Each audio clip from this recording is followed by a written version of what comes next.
गोष्टीचं नाव श्री स्वामी समर्थ गुरुचरित्र अध्याय 2। चला तर आपण ही गोष्ट ऐकूया। अध्याय 2 मध्ये भक्ताच्या मनातील शंका हळूहळू दूर होत जातात आणि गुरुवरील श्रद्धेची सुरुवात कशी होते याचे सुंदर वर्णन केले आहे। एक भक्त जो जीवनातील दुःख आणि अडचणींनी त्रस्त असतो तो एका ज्ञानी संताकडे पुन्हा जातो।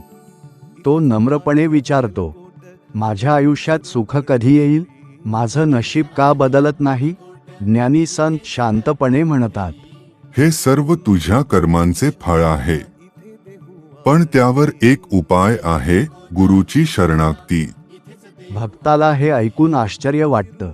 तो विचारतो, फक्त गुरुवर विश्वास ठेवल्याने सगळं बदलू शकतं का? संत उत्तर देतात, होय, जेव्हा तू पूर्ण श्रद्धेने गुरुचं नामस्मरण करशील तेव्हा स्वामी स्वतः तुझ्या जीवनात हस्तक्षेप करतील। त्यानंतर संत त्याला श्री स्वामी समर्थ या नामाचा जप करण्यास सांगतात आणि गुरुचरित्र वाचण्याचा सल्ला देतात। भक्त त्या दिवसापासून मनापासून नामस्मरण सुरू करतो। हळूहळू त्याच्या जीवनात बदल दिसू लागतो, मन शांत होतं, विचार सकारात्मक होतात। त्याला जाणवतं, स्वामी माझ्यासोबत आहेत। अध्याय 2चा संदेश, गुरुवरील श्रद्धा हीच जीवन बदलण्याची किल्ली आहे। नामस्मरणाने मनाला शांती आणि शक्ती मिळते। स्वामींवर विश्वास ठेवल्यास ते नक्की मदत करतात। श्री स्वामी समर्थ।